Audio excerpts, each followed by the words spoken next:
হযরতে মুআজকে আল্লাহর নবী 10টা উপদেশ দিয়েছিলেন।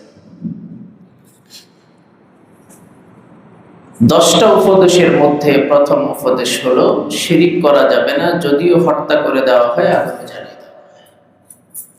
2 নাম্বার, পিতামাতার অবাধ্যতা করা যাবে না, যদিও পিতামাতা আমাকে সম্পদ থেকে বঞ্চিত করে দেয়, বাড়ি থেকে বের করে দেয়, সন্তান হিসাবে আমাকে পরিচয় না দেয়, তারপরেও পিতামাতার অবাধ্যতা করা যাবে না। 3 নাম্বার, আল্লাহর নবী হযরতে মুআজকে বলেন, মুআজ, ও আমার কলিজার টুকরা মুআজ, শুনে রাখো, ওয়ালা তাতরুকান্না সালাতান মাকতুবাতান মুতাআম্মিদান। শোনো মুআজ, জীবনে কোনোদিন এক ওয়াক্ত নামাজও ইচ্ছাকৃতভাবে ছেড়ে দিবা না। ফাইন্না মান তারাকা সালাতান মাকতুবাতান মুতাআম্মিদান ফাকাদ বারিআত মিনহু জিম্মাতুল্লাহ।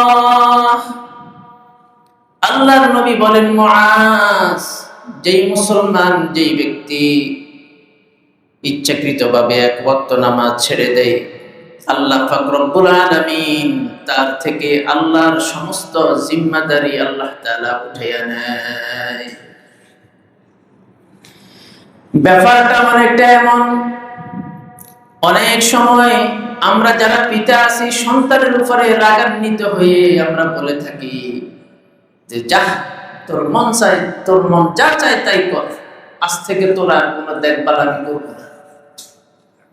যখন সন্তান বাবাকে বেশি অতিষ্ঠ করে ফেলে, জ্বালাতন করতে করতে করতে করতে যখন ধৈর্যের সীমা ছাড়িয়ে যায়, তখন বলে যায় যা, তোর যা ইচ্ছা তাই কর। তো যেই ব্যক্তি ইচ্ছাকৃতভাবে নামাজ ছেড়ে দেয়, অসুস্থতার কারণে ছেড়ে দিয়েছে সেটা ভিন্ন কথা, কোন ওজরের কারণে ছেড়ে দিয়েছে ভিন্ন কথা, গাড়িতে আছে নামাজ পড়তে পারে নাই ভিন্ন কথা, সফরে আছে পড়তে পারে নাই ভিন্ন কথা, কিন্তু সময় সুযোগ সবকিছু হাতের নাগালের মধ্যে আছে, এরপরে ইচ্ছাকৃতভাবে নামাজ ছেড়ে দিয়েছে। তো আল্লাহ বলেন, তোর থেকে আমি সব ধরনের জিম্মাদারি উঠে নিলাম, আজ থেকে তোর সাথে আমার সাথে কোনো সম্পর্ক নাই। বড় কঠিন কথা। এজন্য জীবনে এক ওয়াক্ত নামাজও ইচ্ছাকৃতভাবে আমরা ছেড়ে দেব না। আল্লাহ তাআলা আমাদের সকলকে এই নবীজির এই আদেশটা মনে রেখে এর উপরে অটল অবিচল থাকার তৌফিক দান করুন। আমিন। 2 নাম্বার উপদেশ, ওয়ালা তাশরাবান্না খামরান ফাইন্নাহু রাসু কুল্লি ফাহিশা। মুআজকে বলেন আল্লাহর নবী, মুআজ, তুমি কখনো মদ পান করবা না, কারণ মদ হলো সকল পাপের মূল। আপনি একটা ডিম খেলে শরীরে ভিটামিন হবে, একটা মুরগি খেলে শরীরে নানান ভিটামিনের ঘাটতি পূরণ হবে, 1 গ্লাস দুধ খেলে ঘাটতি পূরণ হবে, একটু লেবু খেলে হবে, দুনিয়ার যত খাদ্য আছে সমস্ত খাদ্য খেলে আপনার শরীরে উপকার হবে।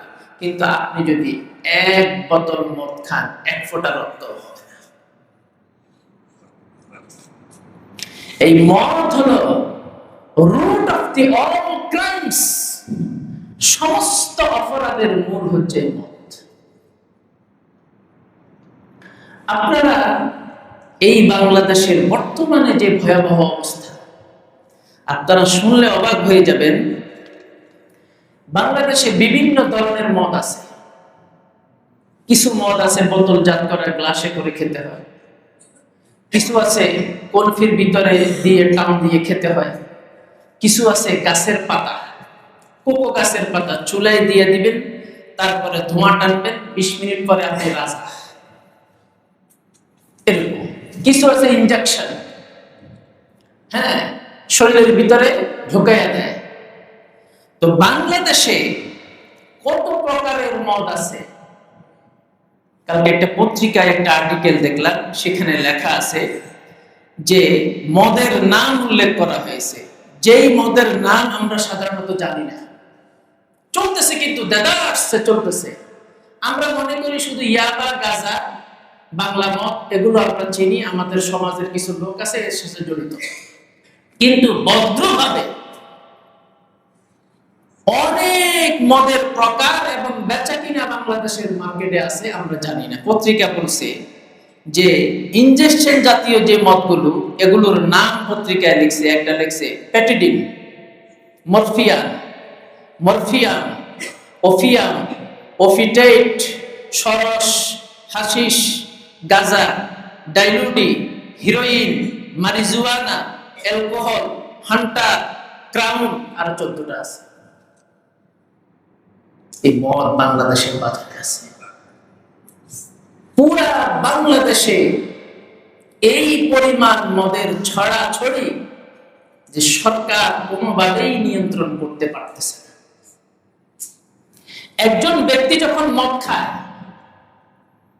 মদ খাওয়ার পরে মদ খেয়ে যদি সে তার স্ত্রীর সাথে মিলিত হয়, একটা কিতাব আছে অ্যান এনসাইক্লোপিডিয়া আমেরিকান, একটা চার্জ দিলে আপনি পাবেন, 30 খণ্ড।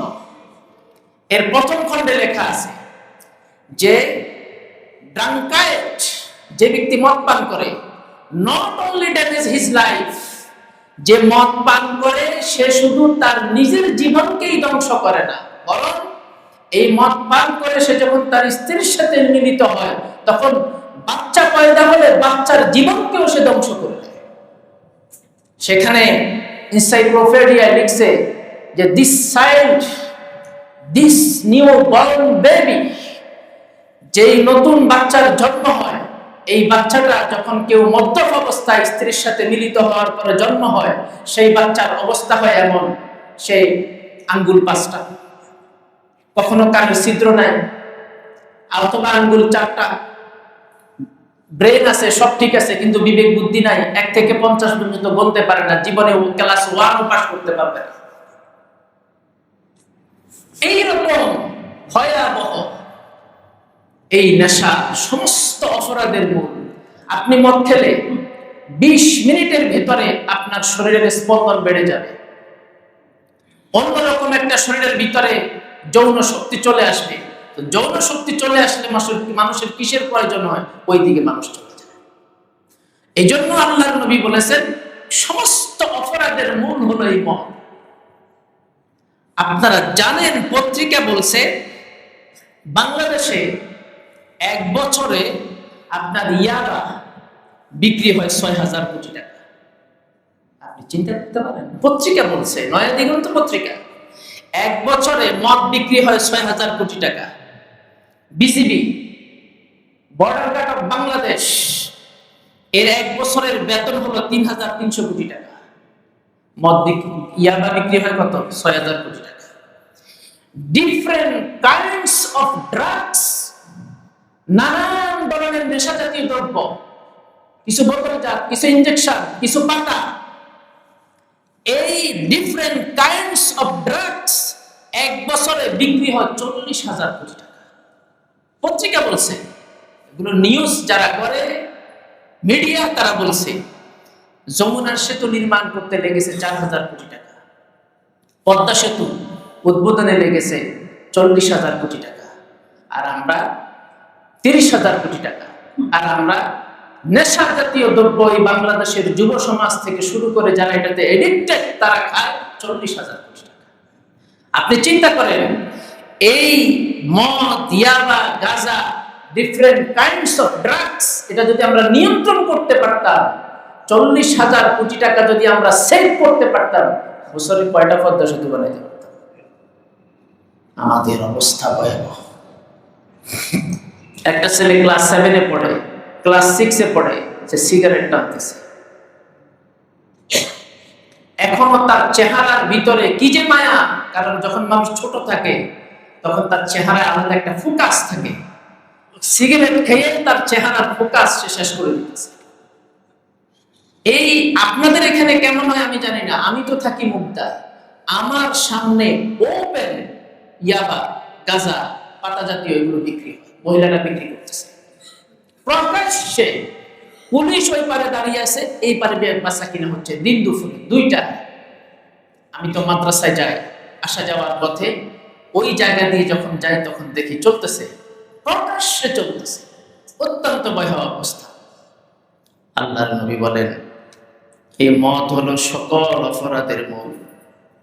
যেই ব্যক্তি মদ পান করে, মদ পান করার পরে সমস্ত শরীরটা তার হারামে পরিণত হয়ে যায়। এবং যতদিন পর্যন্ত সেই ব্যক্তি তওবা না করে কবিরা গুনাহ থেকে, ততদিন পর্যন্ত আল্লাহ পাক রব্বুল আলামিনের কাছে ওই ব্যক্তিটা একটা দাগী চিহ্নিত আসামি হিসেবে থাকে। আল্লাহ তাআলা তার উপরে অসন্তুষ্ট থাকেন। এমনকি তওবা না করে মৃত্যুবরণ করলে ওই ব্যক্তি বেঈমান হয়ে মারা যায়। এই জন্য হযরতে মুআজকে আল্লাহর নবী বললেন, মুআজ লা তাশরাবান্না খামরান, মদ কখনো পান করিও না, কারণ মদ হলো সকল অপরাধের মূল। মদের মধ্য দিয়ে মানুষ নানান ধরনের অপরাধের মধ্যে জড়িয়ে পড়ে। নেশা জাতীয় দ্রব্য কেনার জন্য টাকা না ফেলে বাবাকে পিটায়, মাকে পিটায়, পরিবারের লোকজনকে পিটায়, আলমারি ভাঙে, শোকেস ভাঙে, ঘরের অনেক কিছু ভেঙে চুরমার করে দিয়ে কোথায় টাকা আছে সেখান থেকে টাকা নিয়ে নেশার জন্য নিয়ে যায়।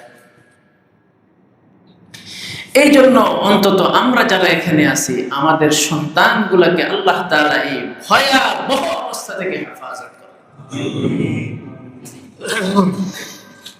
খেয়াল রাখবেন সন্তানদের প্রতি, কোথায় যাচ্ছে, কার সাথে মিশছে, কার সাথে কথা বলছে, এগুলো আপনার দায়িত্ব। কোন কারণে আপনার একটা সন্তান যদি এই বেলাইনে চলে যায়, কোন কারণে নেশার সামান্য যদি এক চুমুক দিয়ে ফেলে, তার ফিরানো আপনার জন্য কঠিন হয়ে যাবে। এই জন্য উঠতি বয়সের যারা তরুণ আছে, ছেলে আছে, তাদের প্রতি আপনারা খুব খেয়াল রাখবেন। এটা দায়িত্ব আপনার সন্তান কি করতেছে না করতেছে, কোথায় যাচ্ছে, এগুলো ভালো করে খেয়াল রাখবেন। আল্লাহ তাআলা আমাদের সন্তানগুলোকে হেফাজত করেন। 5 নম্বরে আল্লাহর নবী বলেন, ওয়া ইয়াকা ওয়াল মাসিয়া, মুআজ কখনো গুনাহ করবা না, গুনাহ থেকে বেঁচে থাকবা। ফাইন্না বিল মাসিয়াতি হাল্লা সাখাতুল্লাহ। একজন মানুষ যখন গুনাহ করে, তো ওই গুনাহ করার মধ্য দিয়ে সে তার নিজের উপরে শুধু বিপদ টেনে আনে না, সমাজের উপরেও বিপদ টেনে আনে। আযাব গজব যেগুলি হয়, এগুলি কি জন্য? সমাজে যখন গুনাহ হয়, ওই সমাজে তো কিছু ভালো মানুষ থাকে, দুনিয়ার সব মানুষ তো খারাপ না, কিন্তু যখন গুনাহ হয়, ওই গুনাহের কারণে আল্লাহ পাক রব্বুল আলামিনের আযাব আসে। ওই আযাবে পুরা সমাজ, পুরা দেশ, পুরা সমাজ ব্যবস্থা ধ্বংসের মুখে পড়ে যায়। ভূমিকম্প কেন হয়? হাদিসের ভিতরে আছে, বিজ্ঞানীরা বলে জমিনের নিচে প্লেট আছে, নাড়াচড়া করলে ভূমিকম্প হয়। আর আল্লাহর নবী বলেন, এই গুনাহ যখন বেড়ে যায় তখন ভূমিকম্প হয়। ভূমিকম্প হয় তো আমাদের অপরাধের কারণে। দুনিয়ার যত আযাব গজব আছে, সমস্ত আযাব গজব আছে, এগুলি আমাদের গুনাহের কারণে। ইবনে মাজার একটা হাদিস আছে 4019, قال رسول الله صلى الله عليه وسلم, আল্লাহর নবী বলেন, 5টা গুনাহ যখন আমাদের সমাজের মধ্যে বেড়ে যাবে, আমরা যখন 5টা গুনার ভিতরে লিপ্ত হয়ে যাব, তখন 5 ধরনের শাস্তি আমাদের উপরে আসবে। 1 নাম্বার হলো, সমাজের মধ্যে যখন অশ্লীলতা, বেহায়াপনা ব্যাপক হারে বেড়ে যাবে। আপনাদেরকে আমি একটা কথা বলি, দেখেন, মানে আমার ভাষা না সেটা, যারা সেটা করেছে তাদের ভাষা, যে বাংলাদেশ দ্বিতীয়বারের মতো স্বাধীন হয়েছে, ওনাদের ভাষা আমি বলতেছি, আমার ভাষা। তো স্বাধীন হলে করণীয় কি? আবার কিছু কিছু বক্তা এটাও বলতেছে যে এটা আল্লাহ তাআলার রহমত ছাড়া সম্ভব ছিল না। ভালো কথা, কিন্তু এই 5 আগস্ট গেল, এটাকে পালন করা হলো, কি দিয়া পালন করছে? কনসার্ট দিয়া। ওনাদেরই বক্তব্য যে আল্লাহ তাআলা রহমত করেছেন বিদায় আমরা এই জুলুম শোষণ থেকে মুক্ত হয়েছি, তাদেরই বক্তব্য।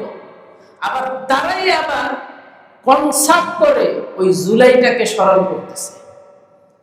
তো এই ধরনের যদি সেটা আযাব হয়ে থাকে, তো এই কনসার্ট করে এটাকে স্মরণ করার কারণে এই আযাব কি আবার আসবে নাকি আসবে না? আবার আসবে।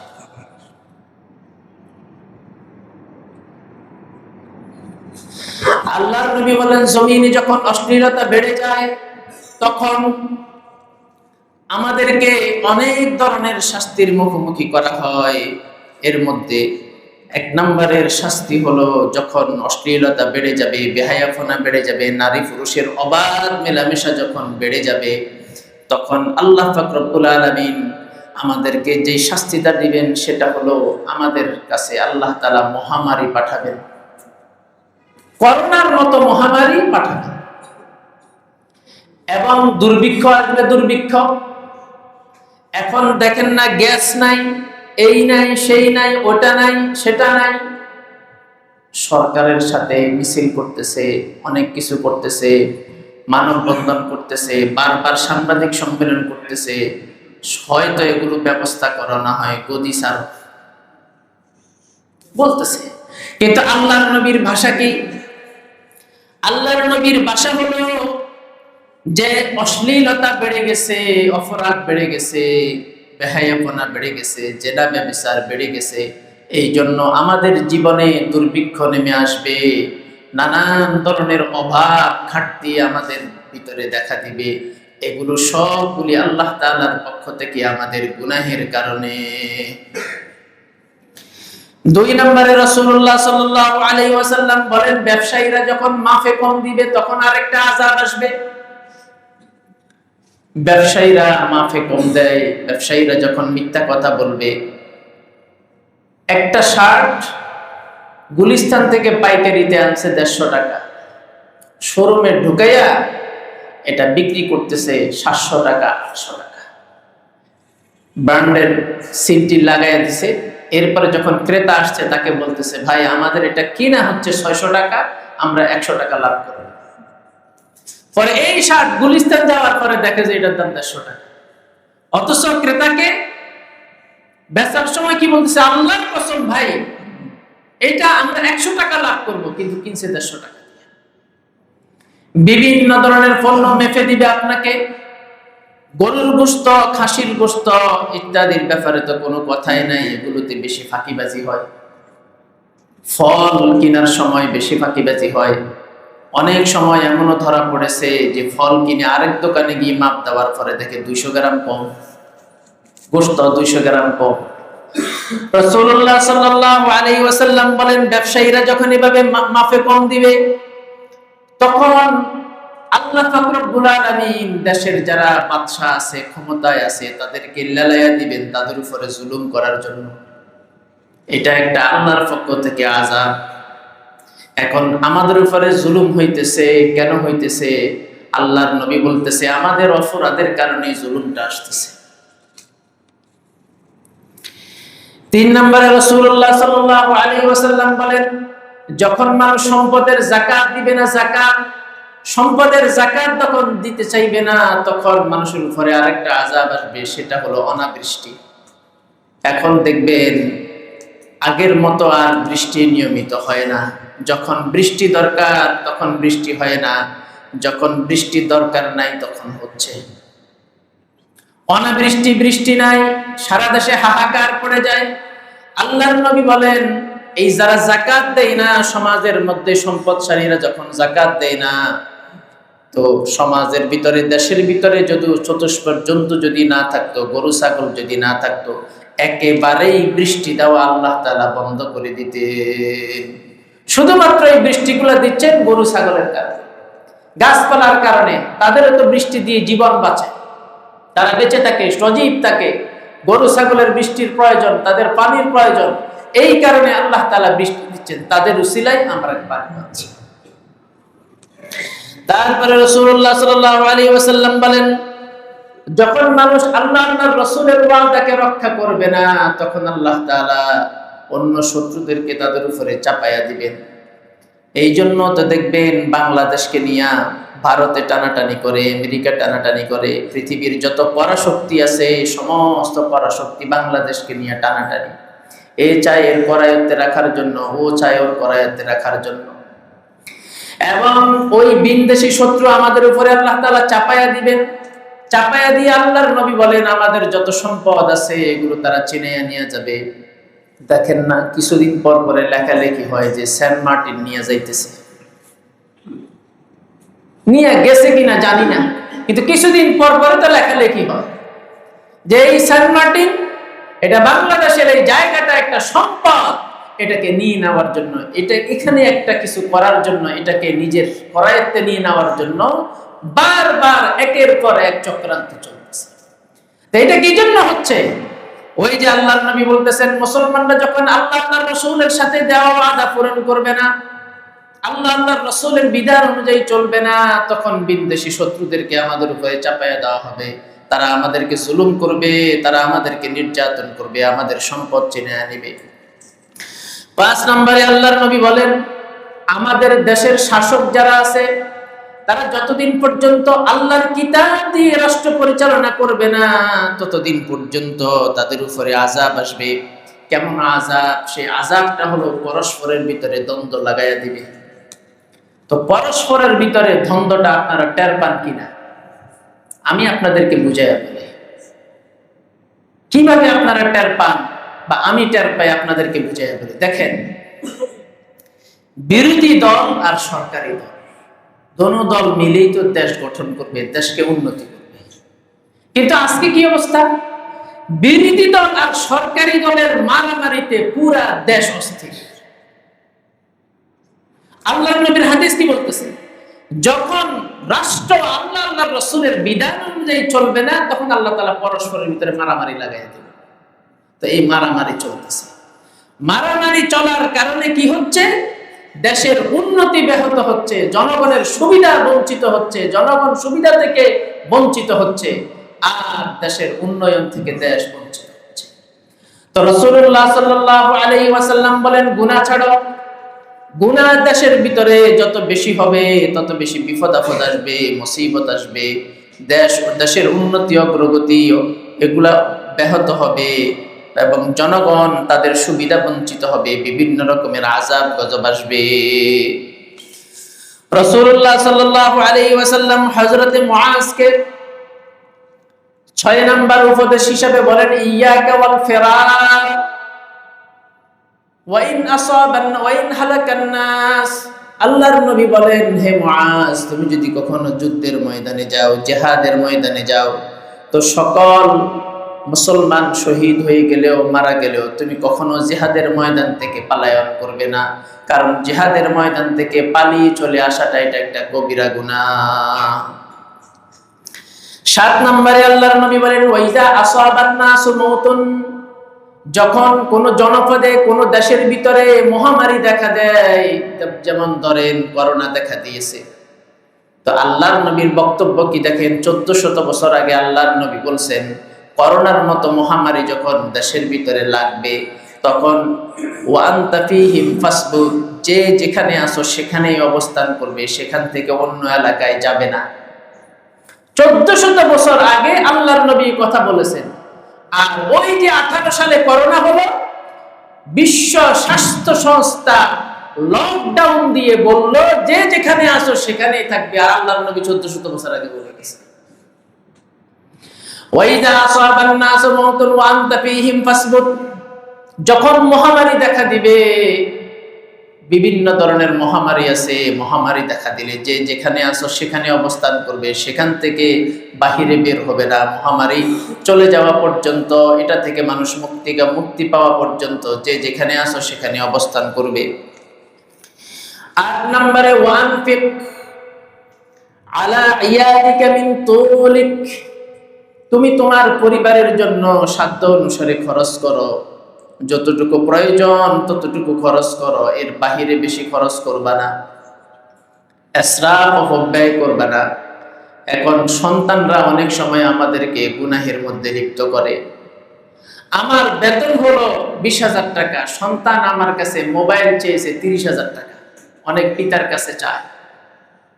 তো এইবার সন্তানকে মোবাইল, আবার সন্তান জেদ করেছে মোবাইল না দিলে সে স্কুলে যাবে না, কলেজে যাবে না, সে আর ঘরে আসবে না, ভাত খাবে না, নানান ধরনের বাহানা, মা বাবার সাথে কথা বলে না যতক্ষণ পর্যন্ত মোবাইল না দিবে। এবার বাবা বাধ্য হয়ে তাকে সুদে টাকা নিয়ে মোবাইল কিনে দেয়। এই জন্য আল্লাহর নবী বলেন, পরিস্থিতি যতই কঠিন হোক পরিবারের জন্য সাধ্য অনুসারে খরচ করবা, আবার টাকা আছে কৃপণতাও করবেন না। বুখারী শরীফের বর্ণনা, এক মহিলা আল্লাহর নবীর কাছে এসে বলল, ইয়া রাসূলুল্লাহ, আমার স্বামী আমাকে প্রয়োজন মতো খরচ দেয় না, আছে টাকা আছে পকেটে কিন্তু প্রয়োজন মতো আমাকে খরচ দেয় না, আমি কি করব? আমি কি আমার স্বামীর পকেট থেকে প্রয়োজন অনুযায়ী নিয়ে নিতে পারবো? তো রাসূলুল্লাহ বললেন, প্রয়োজন যতটুকু অতটুকুই নিয়ে নিও, এর বেশি আর নিয়ে নিবে না। তার মানে কি একটা বৌদ্ধতা পাওয়া গেল। স্বামী যদি কৃপণতা করে পকেট থেকে টাকা নিয়ে নেওয়ার একটা বৌদ্ধতা পাওয়া গেল। মহিলারা থাকলে বেশি খুশি হইতো আর কি, যে আজকেই না হুজুর একবারে ভালো একটা ফতুয়া দিছে।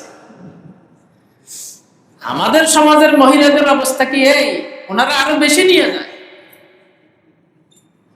নানান ভাবে নিয়ে যায়, টেরও পাওয়া যায় না।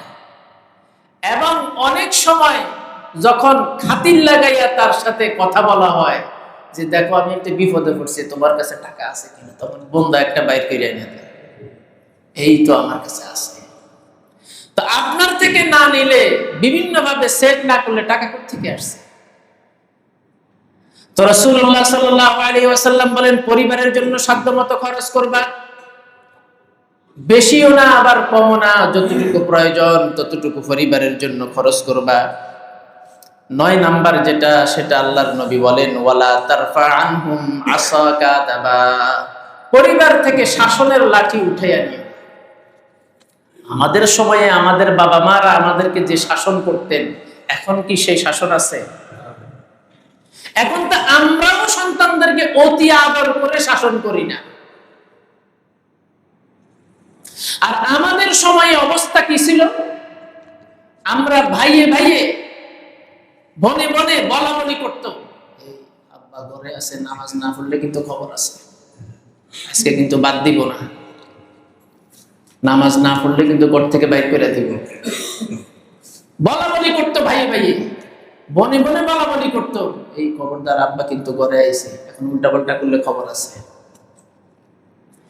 স্ত্রীও অন্য মহিলার কাছে বলতো যে আমার স্বামী সব ঠিক আছে, কিন্তু আমাকে কোনো অপরাধের ক্ষেত্রে কোনো ছাড় দেয় না, আমি যা কিছু চাই সবকিছু পূরণ করে, কিন্তু আমি যদি কোনো অপরাধ করি, স্বামীর কমান্ডের বাহিরে যাই, তখন আমার স্বামী আমাকে ছাড় দেয় না।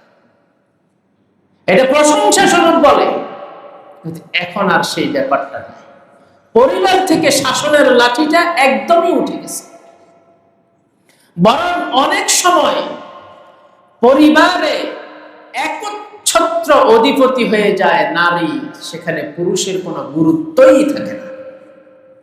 এই জন্য আমরা অনেক সময় বলি, বাংলাদেশে নারী নির্যাতনের আইন হয়েছে, পুরুষ নির্যাতনের আইন হওয়া দরকার।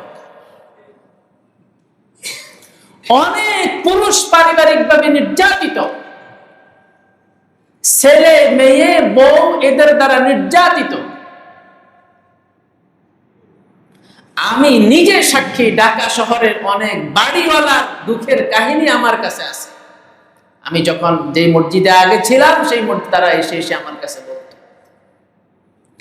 এমনকি বৃদ্ধ বয়সে বৃদ্ধ হয়ে গেছে, ছেলেরা সবাই ঘুরে ফিরে খায়, বাজার করে না, ওই বৃদ্ধ লোকটাকেই বাজারের সমস্ত কিছু বহন করে নিয়মিত বাজার করা, দুধ আনা, তরকারি আনা, মাছ আনা থেকে শুরু করে, মনে হয় যেন এটা কাজের ছেলে। এমন ঘটনা আমাদের সমাজে আছে। কেন এটা হচ্ছে? ওই যে পরিবারের শাসনের লাঠি নাই। পরিবারের যিনি সুপার পাওয়ার, বাবা, মুরব্বী, এক মুরব্বীকে কেন্দ্র করে পরিবারের সবাই অনুগত একটা অনুশাসনের ভিতরে থাকবে।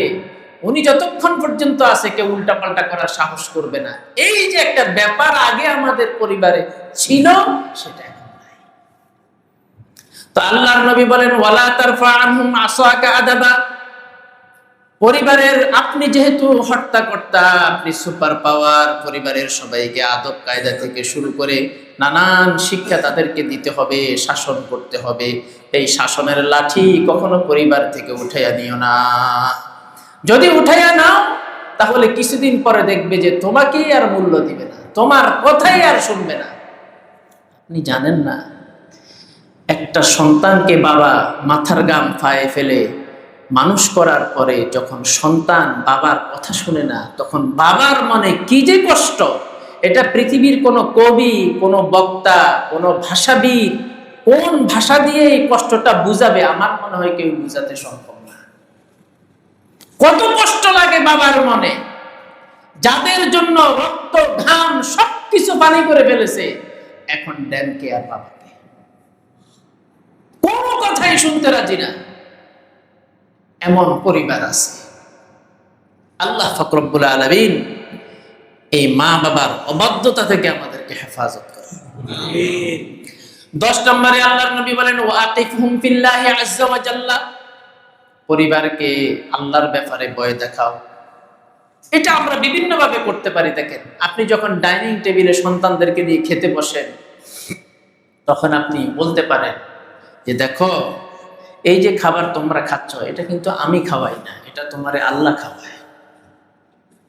আল্লাহ যদি এটা বন্ধ করে দেয়, আমার তোমাকে খাওয়ানোর কোনো ক্ষমতাই নাই। দেখো, আগে আমিও মারা যেতে পারি, তুমিও মারা যেতে পারো। এমন নয় যে তুমি 12 বছরের ছেলে, তুমি আরো 50 বছর পরে মারা যাবে, এমন না। বরং আমি আরো 50 বছর বেঁচে থাকবো, তুমি আগামী 2-3 দিন পর মারা যেতে পারো। তো মৃত্যুর পর কিন্তু জান্নাত জাহান্নাম নামে একটা ব্যাপার আছে। এখন দুনিয়াতে যত বিপদ আসে, আমি বাবা তোমার জন্য ঢাল হয়ে যায়, টাকা দিয়ে, পয়সা দিয়ে, লোক ধরে বিভিন্ন ভাবে ম্যানেজ করে তোমাকে বিপদ থেকে উদ্ধার করি। কিন্তু মারা গেলে সেই বিপদ থেকে আমি তোমাকে উদ্ধার করতে পারবো না। আল্লাহকে ভয় করো, বিবি বাচ্চাকে ভয় দেখানো, আল্লাহর ব্যাপারে দেখো, আল্লাহকে ভয় করো। যতদিন স্ত্রীর মনে আল্লাহর ভয় থাকবে, ততদিন আপনার ব্যাপারে সে কোন রকম অভদ্র আচরণ করবে না। সন্তানের মধ্যে যতদিন আল্লাহর ভয় থাকবে, আপনার চোখের দিকে তাকিয়ে সন্তান কথা বলবে না, বলবে যে এটা আমার বাবা, তার অবাধ্যতা করা কবিরা গুনাহ, হারাম হারাম হারাম। এই ভয় যদি থাকে, তখন আর সেটা করবে না। এই জন্য আল্লাহর নবী বলেন, পরিবারের লোকদেরকে আল্লাহর ভয় দেখাও। বিভিন্ন ভাবে বলো যে এই যে যা কিছু সুখ সামগ্রী ঘরের ভিতরে যা আয়োজন করেছি, এগুলি আমাকে আল্লাহ দিয়েছেন, আমার কোনো ক্ষমতা নাই। আল্লাহ যদি এগুলো উঠে নিতে চায়, মুহূর্তের ভিতরে নিয়ে নিবে, আমি কিছুই করতে পারবো না। দেখো, আমার কোনো ক্রেডিট নাই, সব আল্লাহ তাআলা তোমাদেরকে দিয়েছে। আমি হয়তো উসিলা হয়েছি, আমি মাধ্যম হয়েছি। এইভাবে পরিবারের লোকদেরকে বোঝানো, পরিবারের লোকদেরকে আল্লাহর ভয় দেখানো, আল্লাহর আনুগত্যে থাকার জন্য বলা, এটা পরিবারের অভিভাবক হিসেবে আপনার দায়িত্ব। রাসূলুল্লাহ সাল্লাল্লাহু আলাইহি ওয়াসাল্লাম হযরতে মুআজকে এই কথাটা বলেছেন শেষ 10 নম্বরে, যে মুআজ সব সময় পরিবারকে ভয় দেখাইবা, নিজেও ভয় করবা আল্লাহকে, পরিবারের লোকদেরকে ভয় দেখাইবা। এভাবে বলবা যে দেখো, আমি তো কিছুই না, আমি তোমাকে বাঁচাইতে পারবো না, আমার কোনো ক্ষমতা নাই। এইভাবে ভয় দেখাইলে তো পরিবারের লোকজন নিয়ন্ত্রণে থাকবে। হ্যাঁ, আপনার সাথে ভালো ব্যবহার করবে, আল্লাহর হক, বান্দার হক, সবকিছুর ব্যাপারে সে সচেতন থাকবে। তখন আপনি অভিভাবক হিসাবে একটা সম্মানের জায়গায় থাকতে পারবেন, সামাজিকভাবে অপদস্থ হওয়া থেকে আপনি বাঁচবেন। আপনার সন্তান যদি আপনার সাথে খারাপ ব্যবহার করে, তো সমাজের লোকজন যখন জানে, তো রাস্তায় বের হলে আপনার লজ্জা লাগে যে বাবা ছেলে ঝগড়া করে। সমাজের লোকজন যদি জানে স্বামী স্ত্রী ঝগড়া, তো আপনি সমাজে মুখ দেখাইতে আপনার লজ্জা লাগে। এই ব্যাপারগুলো থেকে বাঁচার জন্য রাসূলুল্লাহ বলেছেন পরিবারকে আল্লাহর ভয় দেখাও। আল্লাহ পাক রব্বুল আলামিন আমাদের সকলকে এই 10টা উপদেশ মনে রাখার তৌফিক দান করেন। বিশেষ করে নামাজ যাতে আমরা না ছাড়ি, আল্লাহ তাআলা আমাদেরকে আমল করার তৌফিক দান করেন। ওয়া আখির দাওয়ানা আলহামদুলিল্লাহি রাব্বিল আলামিন।